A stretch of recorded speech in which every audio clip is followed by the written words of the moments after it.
Hi guys, my name is Lucas and welcome back to my channel. I've been receiving a lot of love recently over my coming around video that I did, and it's been amazing hearing from all of you, seeing you all reach out, and it's just very sweet. It really touched me, like hearing from so many people. A lot of you said that you had similar stories as I did and that you all went through several different things, and a lot of people reached out to me saying that they had issues with finding their happiness and finding a place where they belong and moving past this kind of stuff. So I wanted to make a video talking about how to find inner happiness and just how to be happy. Now, everything that I'm going to say here are just things that help me personally, so I can't promise that this will work for everyone, but I know for me, all these things have worked wonders. So the first thing I want to say is that you should know your self-worth. A lot of issues that people have revolve around not feeling as if they're good enough or being belittled by other people or struggling with confidence.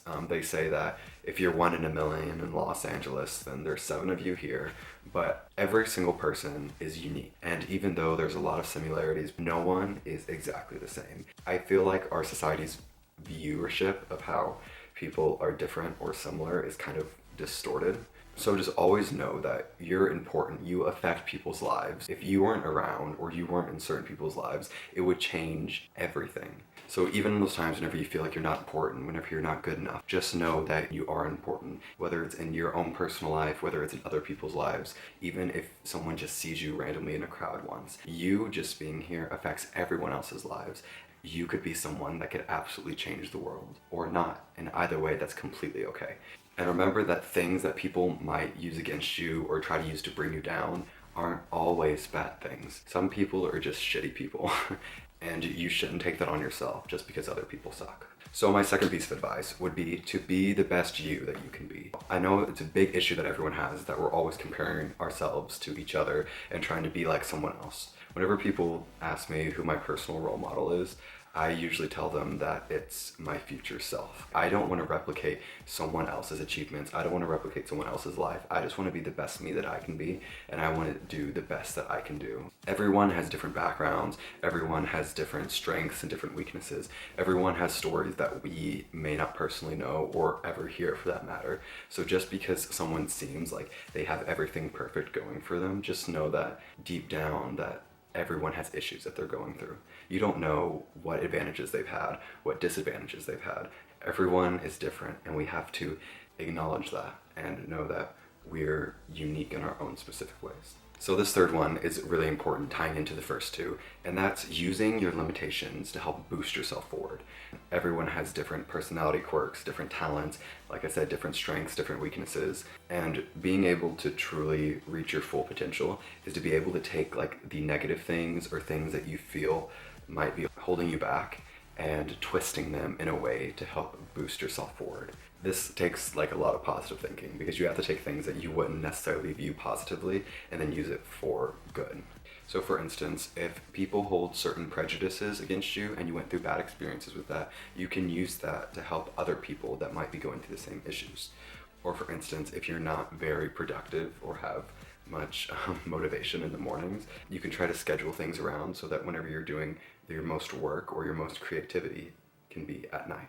So there are certain things you can do to help inspire you and help push you along. So the fourth one is to find something you love and be completely unapologetic about it. I love doing social media stuff. I love posting pictures, doing videos, and a lot of people talk down to that and don't like that. It's my choice, and that's completely okay. I love to read. I love to write. I really enjoy school, which I know it's weird, but I don't let other people's opinions on that try to hold me back. It's my opinion over the things that I do that matters. As long as I'm not hurting other people and I'm not hurting myself, that's up to me, not everyone else. So if you find something that inspires you or find something that you really want to do or like dreams that you really want to chase, don't let people talk down to that. Don't let people tell you that that is not okay to do because it is fine. Do whatever you love. No matter what, people are gonna talk shit, whether it's you're doing something amazing or you're doing something absolutely terrible. So you might as well just do what you love and move on with it. So focus on you, focus on your happiness, and don't let other people's opinions try to take you down. Because if I would have listened to every single person that told me that moving out to LA was stupid, doing social media was stupid, wanting to write or to act or to like continue out with school was stupid, then I wouldn't be where I am today. So the fifth one would be to build stronger relationships and without conditions. Don't go into like friendships or relationships expecting something out of it.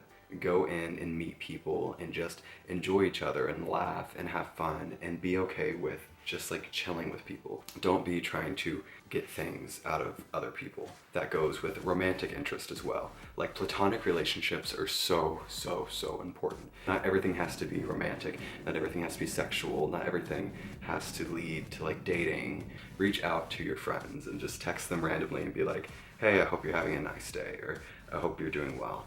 Because honestly, I hate phone calls. I'm not a big fan of FaceTiming either. So it's like I'm either in person or texting. So my sixth one would be to reject negativity from your life. This can be done in many different ways. One way that I've been doing recently, even though it's kind of cliche, and I'm sure all of you have heard of it at one point or another, but it's whenever you say thank you instead of I'm sorry. So for instance, instead of saying, oh, I'm sorry for making you wait, you say thank you for waiting on me. It helps, I guess, lighten up the mood, helps everything feel more positive. Try to avoid people in your life that are really like bogging you down or trying to prevent you from following your dreams or doing things productive. Like anyone that's being a detriment to your productivity and to your happiness, you need to try to keep them at more of a distance. Surround yourself with like really positive, productive, good people, and they will rub up on you. If you wake up every morning and tell yourself, I'm going to be positive today, I'm not going to let people get to me, I'm going to just do the best that I can, it honestly just helps boost your mood so much. And it's really great as long as you just keep that mindset. A lot of the issues that we have to do with how we react to things, and a lot of the times it's hard not to react negatively, especially if we're pushed with something that's very negative. But if you just make an effort to try to take all these negative things and try to put a positive spin on it, it can really do great things for you. My seventh one would be to be productive. Honestly, on the days where I'm feeling like really bad, if I go out and I go running, I go to the gym, I start working on a video, I start editing photos, I start studying, I read, it really helps boost your mood because it feels as if you're accomplishing something. And this last one is very important, and that is not to sweat the small stuff. Keep everything in your life in context.